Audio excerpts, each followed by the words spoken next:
Hello guys, welcome or welcome back to Loggery. I hope all of you are doing great, all of you are fine and safe. आज हम discuss करने वाले हैं what and how to study for the legal part for NLSAT. तो आपका जो NLSAT है, NLSAT is the exam for NLSIU Bengaluru, ठीक है। 3 years एलएलबी लॉ कोर्स।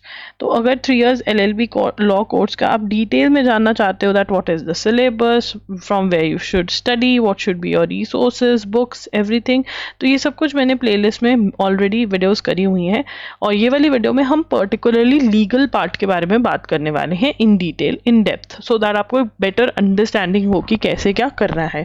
अगर और किसी पार्ट में के लिए आपको डिटेल वीडियो चाहिए तो आप प्लेलिस्ट चेकआउट कर सकते हैं, नहीं तो आप कमेंट्स में रिक्वेस्ट डाल सकते हैं कि इस पे वीडियो कर दो हमें, ठीक है। कोई भी डाउट है आप कमेंट्स में पूछिए, कोई भी डाउट है आपको आप इंस्टाग्राम पे मुझे डीएम कर सकते हैं, मैं वहाँ पर आई एम लॉगरी के नाम से अवेलेबल हूँ, ठीक है। तो स्टार्ट करते हैं आज का वीडियो, बट उससे पहले इस चैनल को सब्सक्राइब कर लीजिए क्योंकि आपको बहुत ज़्यादा हेल्प मिलने वाली है इस चैनल से। And also bell notification on कर दीजिएगा सो दैट जैसे ही वीडियो जाए आपको पता चले, एंड जो भी टिप्स एंड ट्रिक्स मैं डिस्कस करूँ वो आप अपने दिनचर्या में ऐड कर लीजिए, ओके। तो हम पार्ट बी देखेंगे, ठीक है। पार्ट बी का अगर हम देखें तो इन्होंने लिखा हुआ है कि part B shall consist of subjective questions, मतलब आंसर राइटिंग लाइक क्वेश्चंस। यहाँ पर क्या होने वाले हैं, आंसर राइटिंग होने वाली है, ठीक है। और ये 75 मार्क्स का है, ठीक है, जिसमें से एक पार्ट जो है जिसमें आपको 5 क्वेश्चंस आएंगे जो लीगल बेस्ड होंगे, ठीक है ना। और ये 5 क्वेश्चंस कैसे होंगे, सिचुएशंस दी होंगी, लॉ दिया होगा और आपको आर्ग्यूमेंट्स देने होंगे। क्या है ये, legal aptitude reasoning. Legal aptitude will consist of problem based questions. Students will be expected to write short answers in response. Prior knowledge of law is not expected. तो आपको 200 to 250 words में क्या लिखने हैं, शॉर्ट आंसर्स लिखने हैं। अब वो शॉर्ट आंसर्स में ये तो कह रहे हैं prior knowledge of law is not required, मतलब ये नहीं जानना चाहते कि लॉ क्या कह रहा है, ये क्या जानना चाहते हैं, ये क्या चाहते हैं कि आप आर्ग्यूमेंट्स लिखें, ठीक है ना। और आप रीजंस दें कि जो भी आप बोल रहे हैं वो किसके बेसिस पे बोल रहे हैं, और इसमें आप फैक्ट्स, मतलब जो स्टोरी दी हुई है वो यूज़ करें और जो लॉ दिया हुआ है वो यूज़ करें, ठीक है ना। तो ये आपको करना होता है। अब इसको अच्छे से जानने के लिए कि कैसे लिखेंगे, ठीक है ना, ऐसे राइटिंग पे ऑलरेडी वीडियोस हो रखी हैं, तो वो आप प्लेलिस्ट में चेकआउट कर लेना, जो इसका सेकेंड पार्ट है पार्ट बी का, ठीक है ना। आज हम लीगल एप्टीट्यूड के बारे में बात करने वाले हैं। देखिए स्टेप 1 क्या रहने वाला है आपका। Step 1 is reading theory. अब यहाँ पे कह दिया no knowledge of law required, ठीक है ना। आप कहोगे तो फिर तो हमें पढ़ना ही नहीं कुछ भी लॉ का, आप क्यों पढ़ा रही हो, बहुत गलत कर रही हो। नहीं, आपको टॉर्ट्स, कॉन्ट्रैक्ट्स, क्रिमिनल लॉ और इंडियन कॉन्स्टिट्यूशन जब आप पढ़ेंगे तो आपको पता चलेगा कि अच्छा लॉ होता कैसे है। आप अपना हॉरिजॉन वाइडन करोगे कि यार अच्छा ऐसा आर्ग्यूमेंट भी हो सकता है, ये भी होता है लॉ के अंदर, तो आपको new things, you will get to know new things, ठीक है ना, जो आपको चाहिए रहेंगी, क्योंकि आपको आर्ग्यूमेंट्स करने हैं, लिखने हैं, बनाने हैं आर्ग्यूमेंट्स, तो हॉरिजॉन वाइडन होगा। तो यहाँ पर reading of these topics is very important. आप मेरा कोर्स भी यूज़ कर सकते हैं इसके लिए। टॉट्स का हमारा कोर्स आ चुका है, इंडियन कॉन्स्टिट्यूशन का कोर्स आ चुका है, मैं इसके लिंक डिस्क्रिप्शन बॉक्स में प्रोवाइड कर दूंगी, तो आप चेकआउट कर सकते हैं। खुद से पढ़ना है। थ्योरी कहाँ से पढ़ेंगे आप, थ्योरी पढ़ेंगे LANLR बाय विली की बुक में से, ठीक है ना। और इसको कैसे पढ़ना है, आपको स्टार्ट करना है चैप्टर रीडिंग, आपको बस अंडरस्टैंड करने की कोशिश करनी है, एक रीडिंग देनी है और नोटिस करते जाना है कि लॉ है क्या, याद नहीं करना। Do not need to learn, you do not need to learn, ठीक है ना। ओनली ऑब्जर्व एंड अंडरस्टैंड, जितना अंडरस्टैंड हो उतना बढ़िया है, ठीक है जी। उसके बाद आपको लीगल रीजनिंग के क्वेश्चंस दिखेंगे वहाँ पर, जो है फैक्ट और प्रिंसिपल वाले, वो भी पढ़ लेने हैं आपको। फैक्ट एंड प्रिंसिपल वाले क्वेश्चंस भी पढ़ लेने हैं, उनके एक्सप्लेनेशंस भी पढ़ लेनी है, उससे भी बहुत ज़्यादा आपको हेल्प मिलेगी। तो फर्स्ट स्टेप यही है कि ये बुक लेकर आओ, ठीक है ना, ये कोर्सेज खरीदो टॉट्स इंडियन कॉन्स्टिट्यूशन के, और इनको देख लो और समझ लो, ठीक है ना।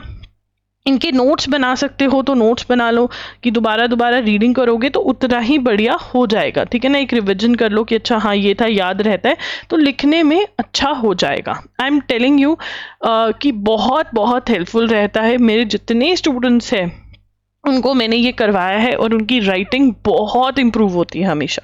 उसके बाद स्टेप 2 आता है, तो जहाँ वहाँ पर प्रिंसिपल और रीजनिंग वाले क्वेश्चंस दिए हुए हैं, जहाँ पे फैक्ट और प्रिंसिपल है वो क्वेश्चंस आपको पढ़ना है। और वैसे ही रफ नोटबुक में सोचने कि अगर ये क्वेश्चन मुझे दिया होता और मुझे आर्ग्यू करना होता एज अ लॉयर, तो मैं क्या अपने आर्ग्यूमेंट्स बनाता, क्या मेरे वो 5-6 पॉइंट्स होते जिन पे मैं आर्ग्यू करता और उनका रीज़न क्या देता मेरा कि मैं ऐसा बोल रहा हूँ तो क्यों बोल रहा हूँ।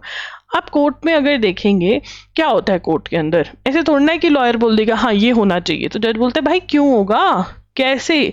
तो मतलब एक पहली चीज होती है आर्ग्यूमेंट कि ये ओपिनियन है मेरी कि आप ऐसा कर दो, और उसके बाद होता है रीजन, और रीजन और ओपिनियन ही आपको आंसर राइटिंग में देनी है वहां पर। ठीक है, तो जब आप ये करोगे सॉल्विंग प्रिंसिपल रीजनिंग क्वेश्चंस, तो इससे बहुत बढ़िया हो जाएगा। What arguments you would have given if you were a lawyer in this case, read explanations to know what kind of law exist. जब आप एक्सप्लेनेशन पढ़ोगे ना तो आपको अच्छा हाँ ये वाला पॉइंट भी दे सकते थे, ये भी दे सकते, तो इससे और आपकी खुद से ही प्रैक्टिस होगी। और थर्ड पार्ट होता है प्रैक्टिस टेस्ट। जब तक आप प्रैक्टिस करके नहीं देखोगे, आप लिखोगे नहीं, राइटिंग करनी स्टार्ट नहीं करोगे, तब तक आपको पता ही नहीं चलेगा आप करेक्ट लिख रहे हो या फिर आप इनकरेक्ट लिख रहे हो। और ये प्रैक्टिस आप कर सकते हो logri.in के साथ, ठीक है ना।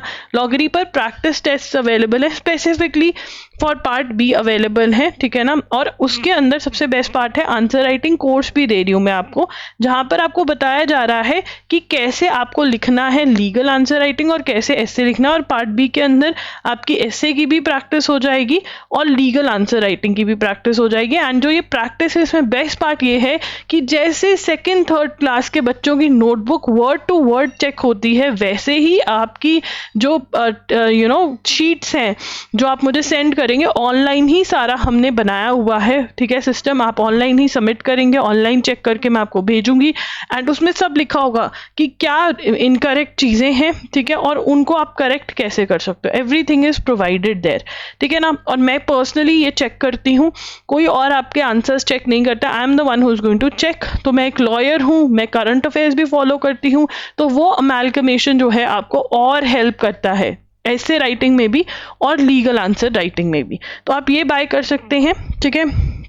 उसके बाद अगर हम सारे स्टेप्स देखें तो इसके अंदर चेकिंग ऑफ आंसर्स बहुत ज़रूरी है। आप मेरा कोर्स नहीं ले रहे हैं तो किसी और का लीजिए, और चेकिंग ऑफ आंसर्स बहुत ज़रूरी है, बिकॉज वहाँ पर आपको पता चलेगा कि क्या मिस्टेक्स हैं। एंड ओनली मिस्टेक्स नहीं पता होनी चाहिए, हाउ टू करेक्ट देम भी पता होना चाहिए, जो हम आपको बता रहे हैं कि हाँ कैसे आपको सही करना है। एंड ऑब्वियसली आपको पूरी गाइडेंस मिलती है, इनर सर्कल कॉल्स भी होती हैं जहाँ पर आपके सारे डाउट्स लिए जाते हैं और आप मेरे साथ कनेक्ट हो जाते हो बहुत सारी जगहों पे, इंस्टाग्राम व्हाट्सएप पर, और आपको बताया जाता है कि ये करो, राइट। तो आप एक मोटिवेटेड वे में और हर रोज की प्रैक्टिस, मतलब एटलीस्ट आप मंथ में 2 से 3 शीट्स सबमिट कर सकते हो, जितनी मर्जी करो आपकी मर्जी है, बट मिनिमम उतनी करोगे तो बहुत अच्छी आपकी प्रैक्टिस होती रहती है। मैं डिटेल में आपको हमारे कोर्सेज के बारे में बता देती हूँ जिसमें आंसर राइटिंग और चेकिंग वगैरह है। तो NLSAT का आंसर राइटिंग बूट कैंप है जिसके अंदर आपका ऐसे writing plus legal answer writing दोनों की ही बहुत अच्छे से प्रैक्टिस हो जाती है, ठीक है ना। और यहाँ पर आपको बिल्कुल फ्री ऑफ कॉस्ट मिल रहा है आंसर राइटिंग कोर्स भी, जिसमें आपको बताया जा रहा है कि कैसे क्या लिखना है, ठीक है ना। तो ये बहुत ही ज़्यादा हेल्पफुल रहता है, आप अपनी स्पीड से इसको देख सकते हो क्योंकि गाइडेंस के जो लेक्चर्स हैं वो रिकॉर्डेड हैं। 7000 का ये है, और यहाँ पर वर्ड टू वर्ड चेकिंग आपकी शीट की होने वाली है, और ये मैं खुद ही चेकिंग करने वाली हूँ और आपको बताने वाली हूँ कि क्या मिस्टेक्स हैं, कैसे उनको करेक्ट करना है। फिर आ जाते हैं mock test series. NLSIU Bangalore के मॉक टेस्ट सीरीज में 5 फुल लेंथ मॉक टेस्ट हैं, जहाँ पे आपको फुल लेंथ मिलता है पार्ट ए जो कि MCQ सेक्शन है, और पार्ट बी भी, ठीक है ना। ये दोनों ही ज़रूरी है वैसे तो, क्योंकि मॉक टेस्ट में टाइम मैनेजमेंट जो है वो उसकी प्रैक्टिस आपको करनी पड़ती है, ठीक है ना। और ये आपको मिल रहा है 10,000 का, मॉक टेस्ट है 10,000 का। अगर आप दोनों खरीदते हो तो इसका कॉम्बो अवेलेबल है। तो जो कॉम्बो आपको मिलेगा दोनों का, जिसमें मतलब ये भी मिलेगा और ये भी मिलेगा, वो ₹15,000 का आपको मिल जाएगा। अलग अलग से भी अवेलेबल है और कॉम्बो भी अवेलेबल है, ठीक है। उसके बाद अगर आप AIT के लिए प्रिपेयर करो तो उसके लिए अलग हमारे पास कॉम्बोज अवेलेबल हैं। जैसे आंसर उनका मॉक टेस्ट जो है AIT का 5,000 का है। बहुत सारे लोगों को लगता है चलो यार इसमें भी आंसर राइटिंग है, ऐसे राइटिंग है, ये ले लेते हैं, सस्ता है, बट AIT का आंसर राइटिंग अलग है, तो अगर आप AIT और NLSAT दोनों की तैयारी कर रहे हैं और आपको हमारे और भी कोर्सेज चाहिए, तो आप ये ₹25,000 वाला में आप इन्वेस्ट कर सकते हैं, जिसके अंदर जो 25,000 वाला है उसमें आपको SLS पुणे और NLSAT का सब कुछ मिल रहा है। AIT के मॉक टेस्ट मिल रहे हैं, आंसर राइटिंग कोर्स मिल रहा है, NLSAT का answer writing course, practice test part B के, NLSAT के मॉक टेस्ट मिल रहे हैं, इंडियन कॉन्स्टिट्यूशन 6 मंथ्स के current affairs video lecture, 6 months के करंट अफेयर्स MCQs। ये आपको कॉस्टिंग इसकी 33,300 आती है, बट आपको 25,000 का ये मिल रहा है। 8,000 प्लस का आपको यहाँ पर डिस्काउंट, जेन्युइन डिस्काउंट मिल रहा है। तो ये लिमिटेड टाइम ऑफर है अगर आपको ये अवेल करनी है तो, ठीक है। This is available for limited time, ठीक है। हाँ, अलग से करना है तो आंसर राइटिंग कोर्स अलग से 7,000 का है, मॉक टेस्ट अलग से 10,000 के, दोनों अगर एक साथ लेते हो तो 2,000 का डिस्काउंट हम दे रहे हैं, 15,000 में भी आपको ये मिल जाएगा। AIT सिम्बाइसिस का है तो उसमें भी सिम्बाइसिस एवरीथिंग है। अगर आप सिर्फ SLS पुणे के लिए प्रिपेयर करो तो आप ये ले सकते हो, इसमें SLS पुणे का सब कुछ है, साथ ही में इंडियन कॉन्स्टिट्यूशन का कोर्स, करंट अफेयर्स के वीडियो लेक्चर्स, MCQs ये मिल रहे हैं। तो यस, अगर आप इन्वेस्ट करना चाहते हैं तो कर दीजिए। एंड अगर आपको कोई भी डाउट है तो आप इस मैसेज पे हमें, इस व्हाट्सएप नंबर पे हमें मैसेज कर सकते हैं, मैं रिप्लाई कर दूंगी, मेरी टीम मुझे फॉरवर्ड कर देगी इसको, या फिर इंस्टा पे भी मैसेज कर सकते हैं। बट येस, जो मैंने चीज़ें डिस्कस करी हैं अबाउट लीगल कि कैसे आपको पढ़ना है, all of these steps are very very important, ठीक है ना। एंड ये अगर आप करते हैं तो आपकी लीगल आंसर राइटिंग में आपको बहुत अच्छा एक इम्प्रूवमेंट देखने को मिलेगा। बहुत लोगों को लगता है कि अरे यार ये कौन ही सीरियसली करता होगा, ऐसे ही लोग लिखाते होंगे, बट नहीं, बहुत सारे बच्चे हमें ऑलरेडी ज्वाइन कर चुके हैं। They are preparing for this exam very seriously and I want you all also to prepare for this exam very very seriously. Come join us and practice. Links are in the description box. Do check them out. Thank you for watching the video. Do subscribe to the channel. And अगर आप और videos देखना चाहते हैं, जैसे syllabus, कौन सी books में से पढ़ना है, तो वो वीडियोस प्लेलिस्ट में मिल जाएंगी। प्लेलिस्ट का लिंक आपको स्क्रीन पर दिख रहा होगा, क्लिक करके देख लीजिए। Thank you.